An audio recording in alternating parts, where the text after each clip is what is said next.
Live from the Channels Television Global Headquarters in Lagos, Nigeria, you're watching Newsroom series. I'm Dominic Iwiwa, and today our focus would be on the North Central region. But before we get into that, let's have a snippet of our top stories making rounds at the moment. The Magistrates Court sitting in Apapa has freed the 17-year-old minor, Alabi Quadri, who went viral ahead of the 2023 general elections for standing in front of the convoy of former Labour Party presidential candidate Peter Obi. Magistrate Adetola Olorunfemi freed him following the legal advice of the Lagos State Director of Public Prosecutions, Dr. Babajide Martins. The magistrates confirmed that the legal advice issued by the DPP showed that there was no evidence to substantiate the allegation of armed robbery against Quadri. In his legal advice, the DPP recommended the non-prosecution of Quadri and another defendant, one Moise Animashaun. Quadri and Animashaun were standing trial alongside 3 others for the offense of armed robbery. The DPP, in his advice, however, recommended that a prima facie case had been made against the other 3 defendants and they should proceed to stand trial. And I personally met with Quadri at the Medium Security Correctional Custodial Center, Kirikiri. He interviewed him for over 2 hours, and he made it clear to me that, number one, the other persons who were said to be his casemates are unknown to him, and that he was not involved in any case of armed robbery or any other offense. We therefore took steps to bring the matter to the attention of the DPP. Finally, the Director of Public Prosecution issued a legal advice, and as you can see today, the court found that Alabi Quadri had no case to answer, he was not involved in armed robbery, and there was no basis for him to be arrested. So Quadri was discharged today and has been set free. He's going to go home in the next few minutes once the magistrate has signed his release warrant. So I want to thank Nigerians who have shown solidarity with Quadri, and I want to state on record that the DPO of Amokoko Divisional Headquarters must immediately be removed. I am calling on behalf of the family that the DPO of Amokoko must be removed immediately, and that even the IPO and other officers who were involved in this very devilish act of framing up a minor for armed robbery must be made to face orderly room trial.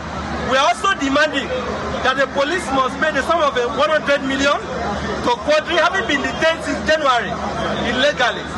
Lastly, we demand a public apology from the Nigerian police.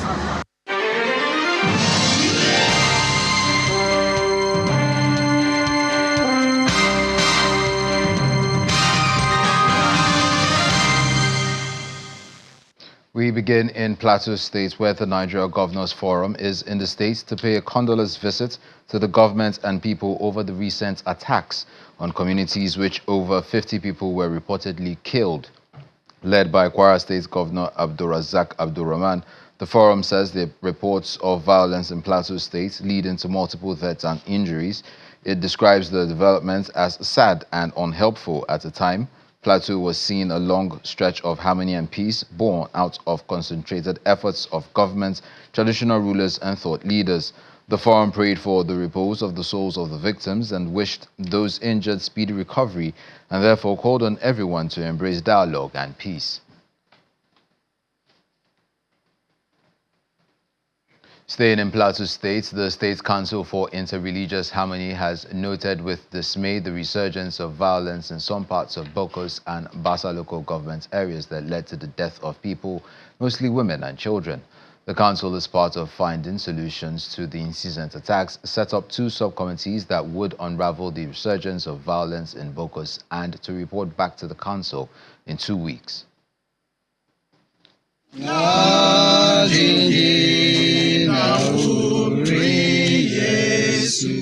The last couple of days have been agonizing for the people and government of Plateau State following the attacks in different communities of Bokos and Basa local government areas, with over 100 people killed and some others injured and much more displaced. As part of measures taken by the government to look into ways of curtailing such incidents, the Interreligious Council has held an emergency meeting following the order of the governor in a state broadcast.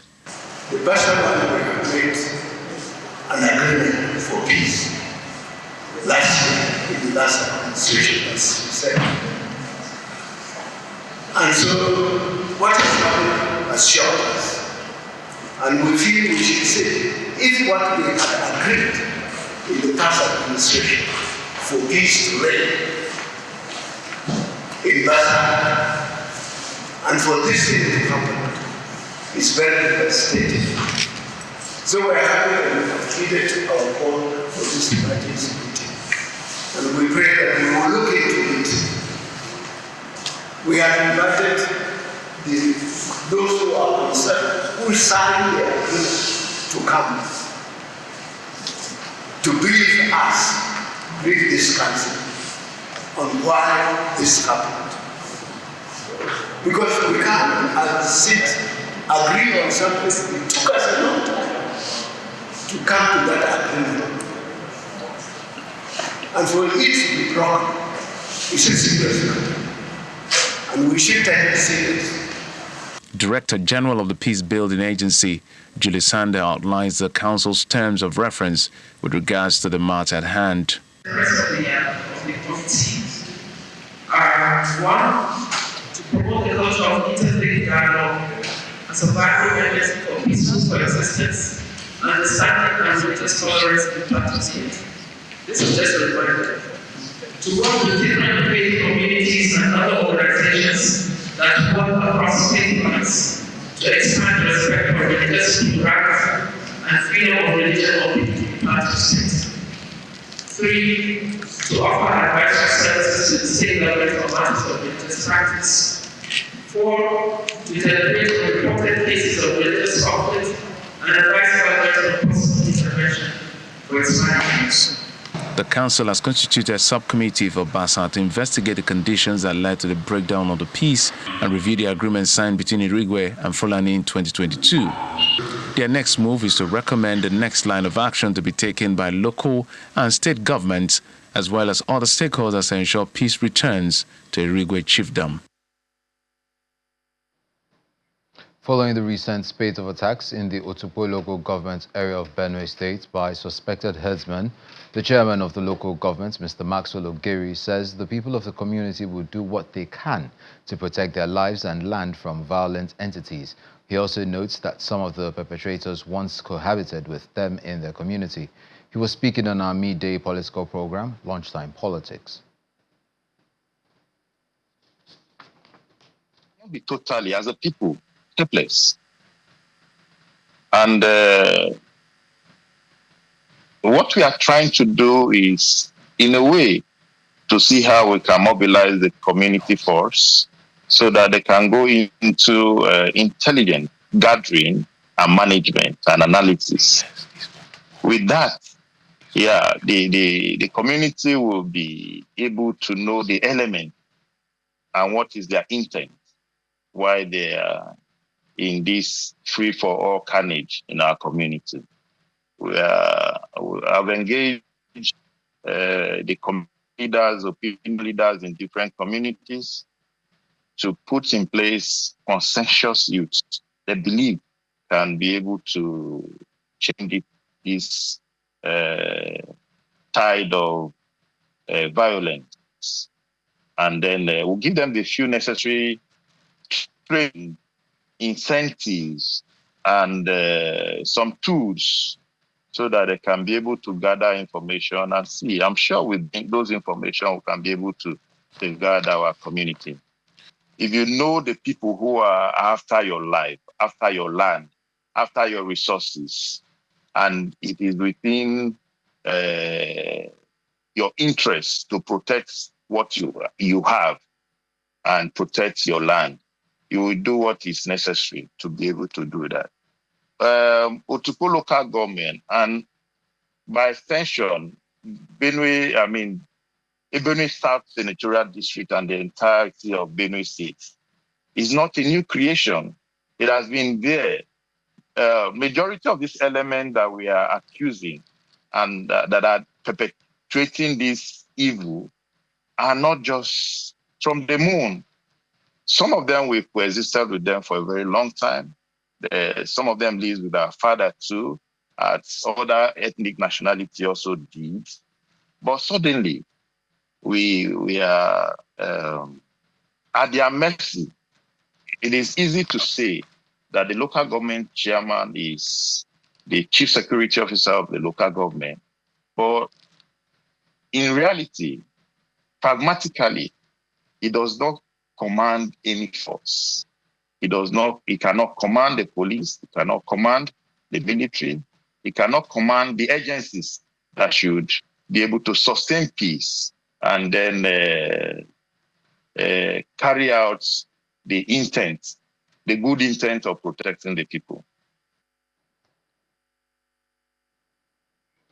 Residents of Benue land in Kaba Benue local government area of Kogi state appear to be witnessing a disturbing shift from vibrant community life to an atmosphere of fear and anxiety over rising insecurity.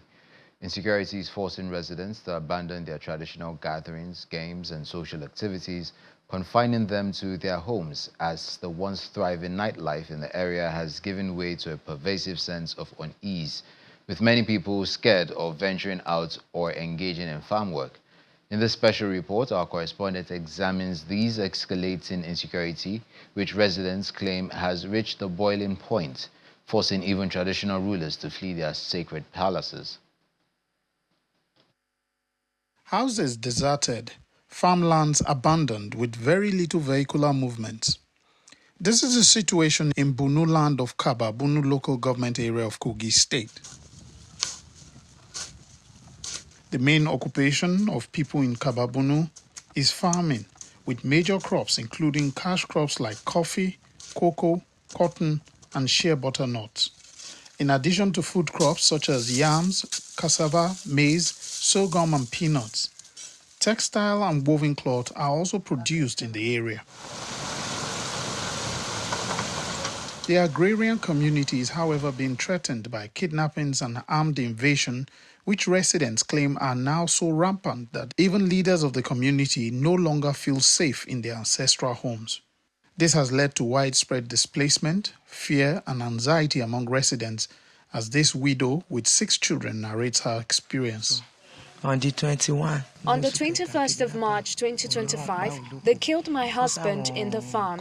A company invited him to show them heaps of sand he had to sell, so they went to the farm. Kidnappers appeared and shot him. Many have been forced to flee their homes, leaving behind their livelihoods. This community, we can no longer sleep with our 2 eyes closed. Neither can our women go to farm any longer to go and fetch firewood or go to the stream for water. We cannot go to farm as well because of this issue of kidnapping here and there. Recent incidents include the abduction of people at Ayetoru Kiri and Suku Kiri, with some still in captivity. I'm a native from Odoape. I was kidnapped. I used 11 days inside the bush. I paid a ransom of 2 million naira. My wife run and sell all the maize I have. The community rally around and pay. We had took almost 6 people demanding for 100 million. Where do they want us to get it? People from Ape, a nearby village here, they have been running to the town here in Odoape. And we in Odoape also, we are running. We don't know where even to go. It's not all a tale of woe, as efforts of the state government in tackling the situation are highlighted. The security advisor, it happens that he's an indigenous of Benue. He has tried all his efforts anyway. And as I'm talking to you now, this army base, this civil defense, is situated in Odoape. A former governorship candidate in the 2023 governorship election in Kogi State lends his voice to the call for assistance. The insecurity situation in Benue land is becoming alarming at this stage. It's been happening gradually for some time now. And all we are calling for is the federal government to come to our aid in Benue land, in Kaba Benue local government. The Kogi State Police Command, however, reassures residents that the entire state remains unsafe for criminal elements. Since I resumed office precisely on 23rd of January, there were few cases of kidnaps around there, which is very unfortunate. But we are gradually coming up. We are gradually putting things in place to ensure that the entire state is calm. The residents highlight the need for urgent action to address the root causes of the problem in order to restore peace and stability to the area.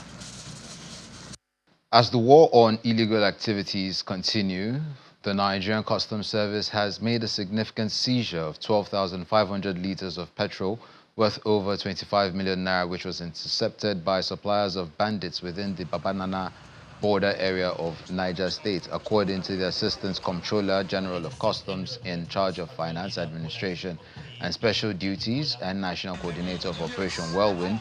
The seizures were made possible through the collaboration of locals and sister security agencies. They reiterate that the interception is part of efforts to disrupt the supply chain of bandits and terrorists in the region, as well as stop the movement of illicit and contraband goods across the borders. You know, we have ISWAP. I think it's ISWAP that is there. Just as we have the Lakurawas along the other side. At the other end, we have the Boko Haram. So we have all these things terrorizing the country. They are not Nigerians, but they live in our midst. That is why I always make that emphasis. When you see something, say something. When you see somebody whom you do not even see before, and you see him suspiciously moving, you have to report immediately, because you are insecure. And now, all what we need now is concrete intelligence, so that those that are saddled with the responsibility of exterminating those people from our from our region, they can take action on it.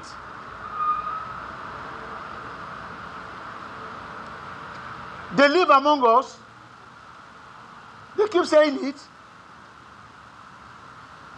Whether kidnappers, terrorists, whichever group. But our responsibility to this country individually is for us to report appropriately and adequately, very prompt. Nigeria's current food security challenges can be solved by leveraging digital technologies. This is a suggestion preferred by the Ilorin branch of the Nigerian Society of Engineers during its 3rd annual Distinguished Lecture.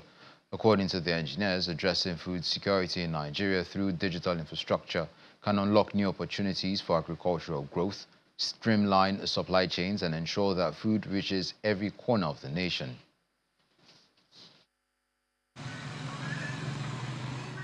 Surmounting the challenge of food availability is consistently on the agenda of various fora discussing the economy. One of the latest being the Regional Conference on Irrigation and Drainage in Abuja, where President Bola Tinubu declared an emergency on food security. This also formed a talking point as the Nigerian Society of Engineers gather in Ilorin, the Kwara State capital, for its annual lecture, which focuses on preferring solutions to national challenges. The theme for 2025 is addressing food security in Nigeria through digital infrastructure. The Nigerian Society of Engineers Ilorin branch takes immense pride and pleasure in hosting this annual gathering, which serves as the platform for intellectual discourse, knowledge sharing, and fostering collaboration among engineers, policymakers, and industry leaders. Each year, this lecture provides us with valuable insight into contemporary engineering challenges and innovation that drives national growth. President of the National Society of Engineers, who's represented by the lecturer, believes that the issue of food security is so crucial that discussions on it cannot be exhausted until the problem is solved. A new approach to this is digital infrastructure, which has the potential to transform food production, distribution, and consumption. The theme for today's lecture is both timely and crucial. In the face of our global economic meltdown, the issue of food security has never been more pressing. We cannot ignore the fact that food security is a fundamental pillar of national development, and as engineers, it is our responsibility to contribute innovative solutions to this challenge. Digital infrastructure has the potential to transform the way we approach food production, distribution, and consumption in Nigeria. The guest speaker, a former senior special advisor to President Muhammadu Buhari, Dr. Umaru Bindir, shares these sentiments about using technology to improve production of quality food items at affordable prices. You know, this lecture addressed the issue of the critical policy and practicalities of connecting knowledge to your industrial sectors. Literally, the subject matter here is the agricultural sector. So how do we connect our knowledge, our technology, our expertise, our competencies to ensure that we're producing enough, we're producing of good quality, we're producing so that it will be a lot, so that it will be cheap, so that every Nigerian will have access to quality and adequate quantity of food, and that is what food security is all about. So he says the nation should be more committed to food security through abundant research, technological innovation, and employing professionals for the job. The whole thing is, yes, we can be able to do it, but we have to realize that it cannot be done by expecting the food to fall from the sky.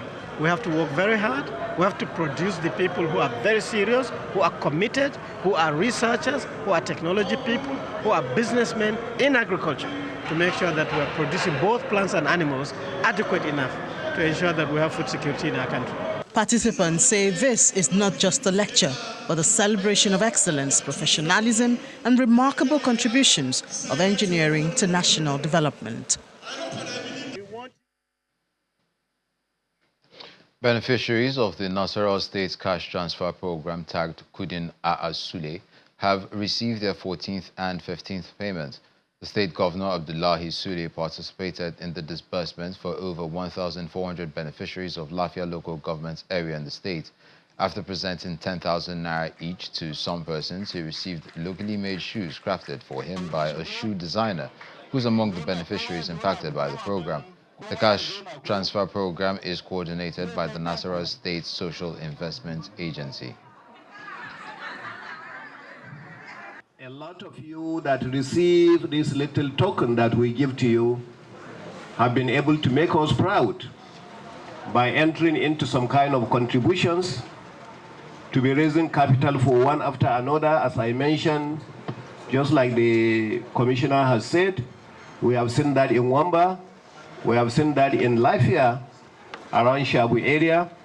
We have seen that in Akwanga. We have seen that in Nasarawa. And as a matter of fact, one of the reasons why I decided that I should honor this invitation is because one of you has been able to be carrying out his business with this little amount that we are doing, to the point where he makes some shoes for people to sell, and he made some shoes for me today. So I said I will not send anybody to come and collect this. I will come myself and collect these shoes, and that is one of the reasons why I'm here. So I want to thank him for this gesture, and I want to thank every one of you for what you are doing. The federal government has reaffirmed its commitment to ending preventable maternal and newborn deaths, launching new national guidelines and strategic health reforms to improve maternal health care services nationwide. Coordinating Minister of Health and Social Welfare, Professor Mohammed Ali Pate, made the announcement during a press briefing commemorating the 2025 Safe Motherhood Day in Abuja. Emphasizing the importance of safe motherhood, Professor Pate declared no woman should die giving life and no child should be born into preventable suffering. The launch of 6 new policy documents aims to make childbirth safer for every Nigerian woman, aligning with the theme Innovating for a Safer Birth, a collective responsibility to crash maternal mortality. President Bola Tinubu has inaugurated a high-level committee on the forthcoming National Population and Housing census with a mandate to submit an interim report within 3 weeks. The president, who was represented by his chief of staff, Femi Gbajabiamila, said the census is crucial for national development, accurate planning and effective decision-making in healthcare, education, security and economic planning. President Tinubu stressed the pivotal role of a technology-driven process in ensuring credible and verifiable results and the need for collaboration among all relevant agencies and stakeholders. The Minister of Budget and Economic Planning, Atiku Bagudu, who chairs the Presidential Committee on Population and Housing Census, assured the President that the committee will deliver its report within the 3-week deadline.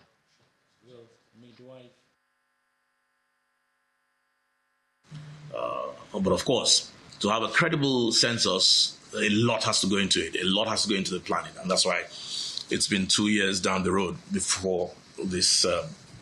Anything worth before we decided to inaugurate this. Anything worth doing is worth doing well. Financing, of course, is also very important. How do we finance census? It's not a cheap exercise. So we have to look, the committee will have to look, amongst other things, into domestic and even international resourcing. You are expected to work with all relevant agencies. I'm glad NIMC is here, NPC, and of course the Ministry of Budget and Planning. We will have potential international support. And we expect that you will touch on the areas of technology, because the census has to be technology driven. Things have changed from the last time that we conducted this exercise. We are under no illusion that what we are also required to do as a committee is in similar state. We shouldn't lament. We should reflect on all the resources available to government and mobilize and provide advice what can be done, who can bring resources to bear, and I'm sure we'll find the wherewithal. 3 weeks is generous, and we'll come back. I dare to say, I make bold to say that on behalf of all of us, we'll work to ensure that we come back with a report. And that's where we draw the curtains on this edition of Newsroom series. I'm Dominic Iwiu. Enjoy the rest of your day.